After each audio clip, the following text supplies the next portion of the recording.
11 games ahead, another 3 picks on the way. Let's get it. Sub to the channel cause your boy's getting busy. Coming to you live from the west side of Sydney. We've got the free picks and the juice and the daily. It's all free, you don't even have to pay me. We did it. A toast to you, my friends. 1,000 subscribers. My goodness. I know it's not many in the world of YouTube, but I want to say a quick thank you to everyone who watches this. A lot of effort does go into making these videos, doing all the deep dives and all that type of shit. So it's real great to tick off this wonderful milestone. Hopefully we can get another couple of thousand throughout this NBA season, provided that I stay consistent, you guys like the video, and YouTube continues to put it in front of your faces. But you're probably wondering why the lights are out. It's not that my power is out. It's the fact that I don't deserve them to be on. And the reason being, looking at accountability, we had a reverse sweep yesterday, 0 from 3. We went the Jalen Johnson sweepstakes, and I said it was going to be great or it was going to be absolutely awful, and it was atrocious for us. So Jalen Johnson, 9 points, I think 4 rebounds, 2 assists, made 1 3-pointer. A large reason why I picked this was that he was getting great minutes. He was seeing a lot of opportunities. Unfortunately, the game didn't go according to script. Atlanta Hawks, they dropped the ball against Miami without Jimmy, without Hero. And Jalen Johnson played less minutes. I think he played 22 minutes. He's been hitting over 30 minutes every game this season. So minutes were down. His shot percentage was where I thought it would be. He just didn't get the opportunities. But what that meant for us is we lost every single play that we shared. We are still slightly positive on props. We're still very positive in same-game multis. And your return on your investment for the season, 38 units, is looking absolutely delightful. So what we do is we reflect, figure out what we've learned, we pick it back up again, roll our socks up, and then we roll on. So I got another 3 picks for you. Nothing from T at the moment. The markets are bare. So I do have 3 picks. There's no same-game multis or value plays just yet. That's purely because Bet365 is a bit late getting all the markets out with the pending injuries and whatnot. So if you are interested in seeing on everything else that I do play, I do have a few plays lined up. I'm liking Spencer Dinwiddie tomorrow and Yusuf Nurkic. So I think I'll have at least 2 same-game multis. So check the Discord. That's completely free. Check it out and you can tell. But let's get into it, shall we? First pick, I'm taking RJ Barrett over 18.5 points tomorrow. So he's covered this line in 4 of 6 games so far. He's averaging 22 points. This line is set 2 points lower than his actual average. And he's got a favorable matchup against the Charlotte Hornets, who have allowed the opposing small forwards to cover their points line in 5 of 7 games so far this season. Shooting guards have also had similar success against the Hornets, who give up 120 points per game. Now, interestingly about RJ Barrett, I know Tom Thibodeau's usually one to play his starting 5 for 40 minutes a night, but he's starting to switch things up a little bit. So RJ Barrett, his minutes are down compared to last season. 31 last season, over 33. But despite the reduced minutes, his shot attempts still remain the same. His field goal percentage has increased from 43 to 47%. And most notably, his 3-point shooting percentage is way up. 32% last season. I know it's only a small sample of games that we've seen, but he's up to 47% so far this season. So if he can keep hitting around 45 to 50% on his 3-point attempts in this game, I could see this going over.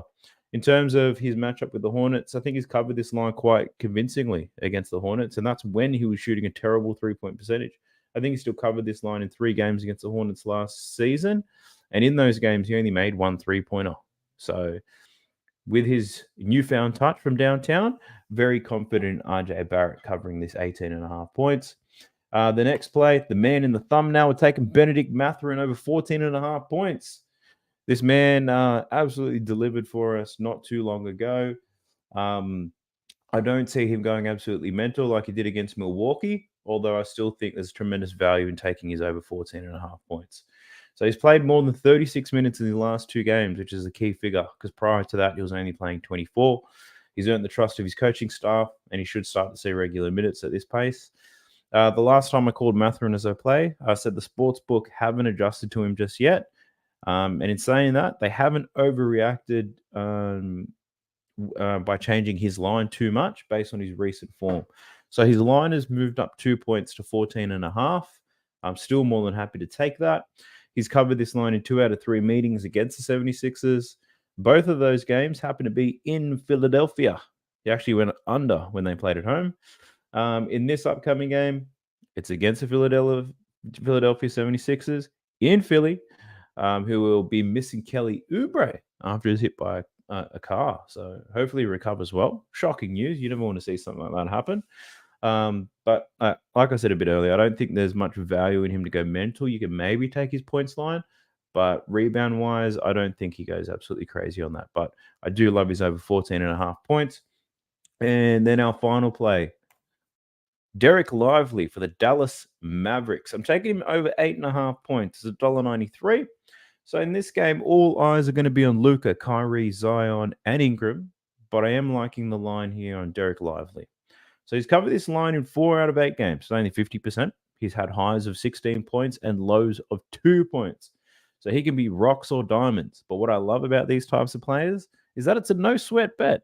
Not that it's no guarantee that it's going to win, but he's either going to cash this quite easily, quite early in the game perhaps, or he's going to be well under it. You're not even going to need to check the stats or watch the game, because if he's not getting it happening by halftime, he's not going to go close. But at the same time, he could hit this in the first half.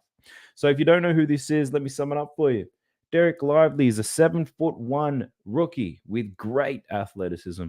He sets screens. He rolls hard to the basket. Most of his points are on lobs, transition layups, and putbacks. He's got a great matchup against the New Orleans Pelicans. They've allowed 75% of the opposition centers to cover their points line so far this season. Jonas Valanciunas isn't a great defender, and also I don't think he's going to have the wheels to match Lively when he gets up the court. So I'm liking Derek Lively there, over 8.5 points. I do have a few other plays I'm liking as well, but like I said, market's not necessarily up right now, but jump into the Discord if you want to tell, if you want to follow. Let me know what you think of the scenery. The lights are out. Do I look better in the dark? Or would you prefer to see everything? Do you like that gloss across my forehead? Just let me know in the comment section. Put anything you can in that comment section. Doesn't matter what you put, an emoji. You can fade me. You can call me out, make fun of me, do whatever you like. Just put some comments in. Help us get some traction out here on YouTube, and we'll keep delivering this great content. But I bid you all a further ado. Best of luck tomorrow's 11 games. Stay safe out there, and I'll see you again tomorrow night. Ciao. Sub to the channel cause your boy's getting busy. Coming to you live from the west side of Sydney. We've got the free picks and the juice on the daily. It's all free, you don't even have to pay me.